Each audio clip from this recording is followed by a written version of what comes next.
Welcome to tonight's story. You're listening to Minute 60, where every tale takes you deep into the shadows for a full hour of horror and mystery. I want you to imagine this: the sound of the wind brushing against leaves, the smell of damp earth after rain, the silence of the forest, so deep that even your own footsteps feel too loud. Forests have always been a place of mystery. Some say they're peaceful, but others say the trees remember. They whisper, they watch. Tonight, on Minute 60, I'll tell you about someone who walked into the woods one evening and never came back out. At least, not the way they once were. So, settle in, turn off the lights, and let's step into the forest together. I didn't mean to stay long. It was supposed to be just a short hike before sundown, a chance to clear my head after a long week. The forest had always been there, on the edge of town, familiar, but mostly unexplored. I parked my car at the trailhead, zipped my jacket against the evening chill, and started walking. The sun was sinking lower, painting the treetops with gold. The air smelled like pine and wet soil, fresh and heavy, all at once. The first few minutes felt ordinary. The crunch of leaves under my boots, birds calling overhead, the distant creak of branches swaying in the wind. It was almost calming. But after a while, I noticed the quiet, too quiet. The birds had stopped singing. Even the wind seemed to hush. I pulled out my phone to check the trail map. The screen flickered just for a second, and when it came back, the GPS marker spun wildly, unable to find my location. No signal. I frowned, but kept walking. The trail was narrow, but well-worn, weaving deeper into the trees. The shadows stretched longer with each step. Minutes passed, maybe more. I couldn't shake the feeling that the forest was larger than it should have been.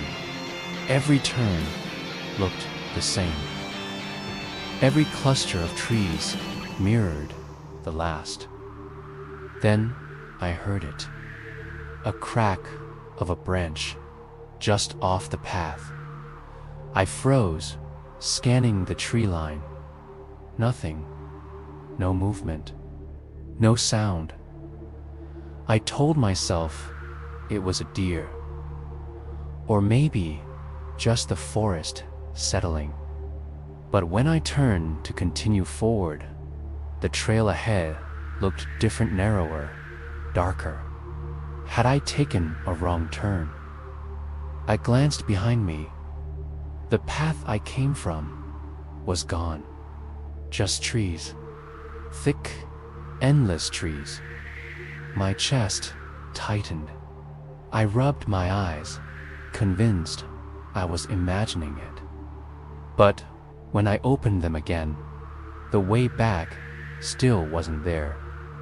Only trunks and shadows. I swallowed hard, forcing myself to breathe. "Keep moving," I whispered, one step at a time. The deeper I went, the colder it grew.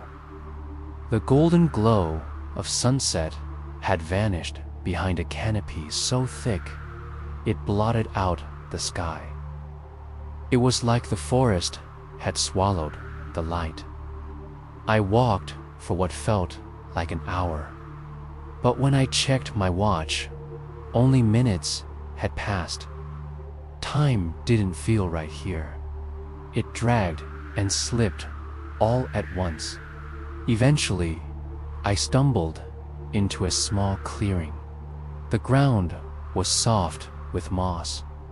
A single dead tree stood in the center, its bark blackened as if burned long ago. The sight of it made my skin crawl. Like the forest was holding its breath, like it was waiting. I told myself I'd turn back tomorrow. I'd find the path.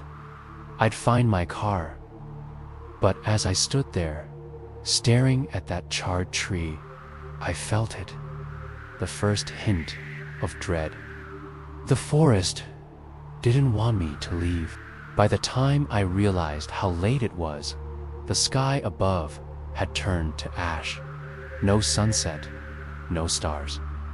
Just a dull gray fading into black, like the forest had stolen the sky itself.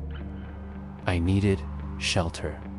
Somewhere to sit, to gather my thoughts, to pretend I wasn't already afraid. I cleared a space near the roots of an old oak. The ground was damp, soft with fallen leaves, but it would have to do. I laid down my small pack, pulled out a flashlight, and set it beside me. Its weak beam cut through the dark for only a few feet, swallowed by the trees. I told myself I'd make a fire, but I didn't. Something about striking a flame here felt wrong. Like the forest didn't want the light. I sat in the shadows instead, hugging my knees, listening. The silence was thick, pressing in on all sides. Tea. And then, crack. A branch snapped just beyond the circle of my light. I jolted upright, heart pounding. I swung the beam toward the sound. Nothing, just trees, tall and endless, their bark gleaming pale in the glow. I waited, holding my breath, listening, and then it came again. Crunch, footsteps, slow, heavy, circling. Hello. My voice cracked. I hated the way it echoed. Thin, small, out of place. No answer, only the shifting weight of something moving just out of sight. I told myself it was an animal, a deer, maybe a bear. But the sound was too deliberate, too steady, like footsteps pacing, studying me. Minutes passed. The sound stopped. The forest was silent again. I tried to shake it off. I leaned back against the tree, forcing my eyes to close. Sleep. Just sleep. Morning would come, and I'd find the path. But the forest didn't sleep. Every time I drifted, a new noise dragged me back. The rustle of leaves, though no wind blew. The faint whistle of breath, though no one stood near. And then, the whispers, soft, faint, like a voice carried on the edge of hearing. I couldn't make out the words, but I knew they were words, spoken low. repeated, almost chanting. I clamped my hands over my ears, but the sound was still there. Not outside, but inside, in my head. My eyes flew open, scanning the dark, the trees, the shadows. The beam of my flashlight shook in my grip, quivering over bark and branches. Nothing, and yet I could feel it. Something standing just beyond the circle of light, watching, waiting. I didn't sleep that night. Not even for a moment. I just sat there, cold and trembling, flashlight in hand, until my batteries drained and the beam flickered out. When the light died, I expected to be swallowed whole. But the forest let me sit there. It let me breathe. It let me shiver through the hours until eventually the sky turned pale gray again.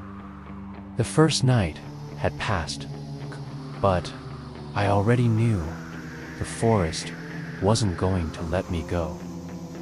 When the pale light of morning finally crept through the trees, I felt almost relieved.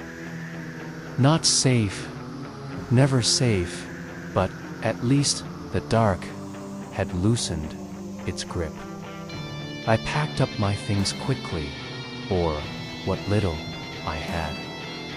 A half-empty water bottle, a few granola bars, a flashlight now useless with dead batteries. I told myself I'd walk until I found the trailhead, until I found my car, until I left this place behind. The forest, however, had other plans. The path in front of me seemed clear enough, narrow, winding, but a path nonetheless. I followed it with determination, marking my way with broken branches and small piles of stones. A trick I learned from hiking Blog Sleeve. A trail so you can't get lost. Hours passed. The sun shifted overhead.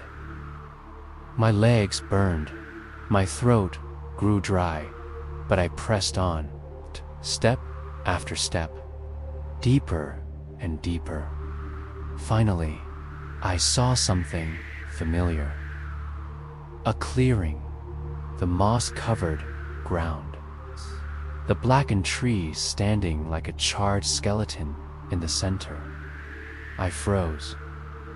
It was the same place, the same clearing I'd found the evening before. "No," I whispered. I spun around, scanning the trees, the paths leading out. There had to be a mistake. I had walked straight, hadn't I? I had left marker stones, branches. I hurried to the nearest tree where I decarved a small X with my pocket knife. But the bark was smooth. No mark, no sign I had ever touched it. I stumbled backward, shaking my head. I checked another tree, another. Nothing. All the markers were gone. The forest had erased them. Panic surged through me. I picked a new path, storming forward, refusing to stop. Minutes turned into hours. My mouth was dry, but still I walked. When the trees finally opened again, I felt a surge of hope until I saw it, the clearing, the blackened tree, waiting for me. I fell to my knees. The forest wasn't just big. It wasn't just confusing. It was looping. No matter how far I walked, I always came back here. To this place, to this tree. The sun was sinking again. Shadows stretched long across the moss. The air grew colder, heavier, as if night was eager to return. I sat there, staring at the tree until the dark crept in once more. And then I realized something I hadn't noticed before. There were carvings in the bark, faint, shallow scratches, letters, words. I leaned closer. The writing was rough, uneven, as though carved in desperation. I traced the letters with my fingers, my breath catching as the message took shape. Don't leave the clearing. I stumbled back, heart pounding. The words weren't mine. Someone else had been here before. Someone who had stood where I stood. Someone who had written this warning. And if they had carved it here, it meant they had been trapped too. The forest wasn't just endless, it was a cage, and I was locked inside. The second night was worse, not because of what I saw. I tried to sleep in the clearing near the blackened tree. The warning carved into its bark, don't leave. The clearing, it clothed in my mind. Who had written it? Were they still here? Had the forest taken them too? As darkness thickened, I curled against the roots, my body stiff with exhaustion, but rest wouldn't come. Every sound made my skin crawl. The snap of a twig, the flutter of wings overhead, the deep creak of trees swaying in the windless night. And then the voices. They came softly at first, faint, murmured, like a conversation held just beyond hearing. I sat up, straining to listen. The words slipped in and out, tangled with the rustle of leaves. But slowly, they grew clearer, come deeper. Follow us. You're not alone. My blood ran cold. The voices were familiar. One sounded like my mother. Another like a friend I hadn't spoken to in years. Their tones were soothing, almost comforting, but twisted, wrong. I clamped my hands over my ears, shaking my head. Not real, I whispered to myself. They're not real. But when I removed my hands, the voices were louder, closer. I grabbed my flashlight, forgetting the batteries were dead. I swung it uselessly toward the tree line, as if the gesture alone would push the darkness back. Nothing moved. No glowing eyes, no shadowy figure, just the whispers. They circled me, weaving in and out of the trees, calling, beckoning. I don't know how long I sat there, trembling before I made the mistake. I stood, I followed. The voices slipped between the trees, always just ahead, just out of reach. I stumbled after them, tripping over roots, clawing at branches. Every time I thought I was close, the sound drifted farther, deeper into the woods. Wait, I called out, my throat raw Please, wait. But the forest only echoed my words back, hollow and mocking. Finally, breathless and shaking, I stopped. I realized I had left the clearing. I had ignored the warning. The voices fell silent. I turned in a slow circle, my heart hammering. The trees were thicker here, pressed close together. The air was heavy, damp, like breathing through cloth. And then I saw it. A shape, tall, thin, standing between two trees. Not moving, not speaking, just watching. My breath caught. The figure had no face, no features, just a dark outline, wrong against the forest's depth. I blinked, and it was gone. The whispers returned. But now they were laughing, soft, mocking, cruel. I stumbled backward, desperate to find the clearing again. But every step I took only led me deeper. The trees pressed tighter, the voices louder. And in the spaces between the words, I heard something new. Breathing, not mine, not human, wet, ragged, animal-like. Just behind me, I ran. I didn't care which way, I just ran. Branches tore at my skin, roots snagged my boots, but I kept running until my lungs burned. When I finally collapsed, gasping, the forest was silent again. No voices, no breathing, just the dark. And when I lifted my head, I realized where I had landed. The clearing, the blackened tree. The forest had brought me back. By the third night, I stopped pretending I wasn't being hunted. I didn't build a camp. I didn't sit. I just walked, circling the clearing, trying to stay awake. Every time I closed my eyes, I saw it. That faceless shape among the trees. At first, I thought it only appeared when I followed the whispers. But now, it was different. Now, it was everywhere.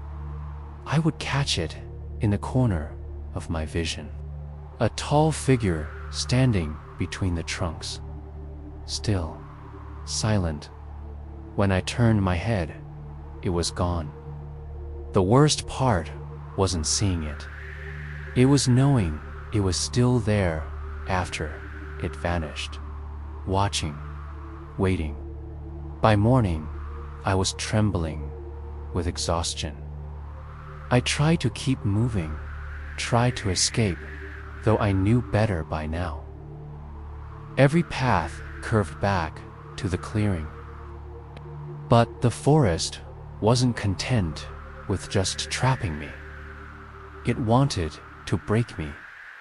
That afternoon, I found something carved into the trees. Not the desperate warning from before. These were different symbols. Strange, jagged marks gouged deep into the bark.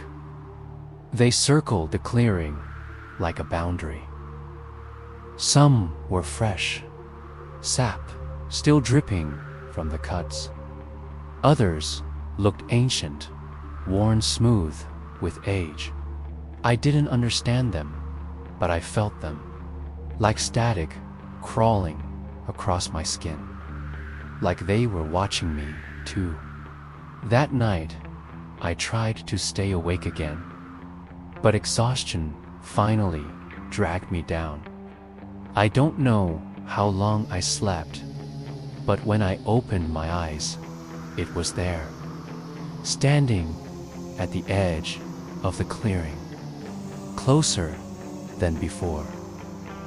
The figure didn't move, didn't breathe, didn't blink if it even had eyes. I froze, too terrified to scream. The air was so heavy, every breath scraped my throat. The forest was silent, holding itself still, as if it too was waiting. Then it stepped forward. Just one step. The faint crunch of leaves beneath its weight. I scrambled backward, my hands clawing at the ground. But there was nowhere to go. The clearing was a cage, the trees its bars. The blackened trunk loomed behind me, cold against my back. The figure tilted its head, just slightly, like it was studying me, like it was deciding. My vision blurred with tears, my chest heaving, and then it vanished. One blink, and the space was empty again. The silence shattered as the whispers returned, louder than ever. They didn't sound like voices now.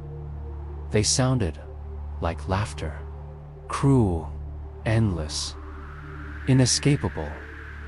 I curled into myself, shaking until the pale light of dawn bled through the trees. And even then, I knew it wasn't gone. The creature was still watching, always watching. I stopped counting the days after the second week, maybe the third. Time didn't matter anymore. The forest had taken it from me. The sun rose and set, but never in the same place. Some days felt like hours. Some hours stretched into days. There was no rhythm, no order, only the endless loop. My food was gone. My water long since emptied. I drank from shallow streams when I found them, though the water tasted metallic, wrong.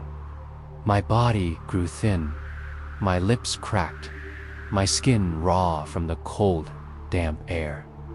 But the forest kept me alive, barely. It wouldn't let me die. The whispers never stopped.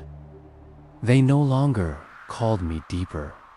Now they circled me, pressed into my skull, filling the empty space where my own thoughts used to be. Sometimes they spoke in voices I knew. Other times spoke in my own. I had stopped fighting them, stopped covering my ears, stopped running. The figure, the faceless thing, never left me. It grew bolder with each night. No longer a shadow in the corner of my eye. Now it stood across the clearing. Now it stood at the edge of my dreams. Sometimes I felt its hand on my shoulder as I woke, cold, heavy, like the weight of the forest itself pressing down. I tried to speak to it once. I don't remember what I said. I only remember the silence that followed, and then the sound of breathing, wet, shallow, right beside my ear. I screamed until my throat bled. The forest only laughed. By the end of the month, I wasn't myself anymore. I barely remembered my name. I barely remembered the world outside the trees. There was only the clearing, only the blackened tree, only the symbols carved into the bark. Fresh now, as if I had carved them myself. Maybe I had. Maybe I was the warning all along. Sometimes I see other people in the trees, faces, shadows, lost like me. Or maybe they're just memories the forest shows me to keep me quiet. I don't try to leave anymore. The forest doesn't let go. It never will. I am part of it now. Another whisper in the dark. Another shadow among the trees. And if you ever wander too far, too deep into the woods, if you ever feel the path looping back, no matter how far you walk, if you ever see a blackened tree standing alone in a clearing, you'll hear me calling, waiting, welcoming you home. And that is where our story ends. The forest keeps its secrets, and sometimes it keeps the people who wander too far inside. Thank you for listening to Minute 60, where every night the shadows grow a little deeper and the stories never end. If you enjoyed tonight's tale, don't forget to like, subscribe, and join me again for another hour in the dark. Sleep well, if you can.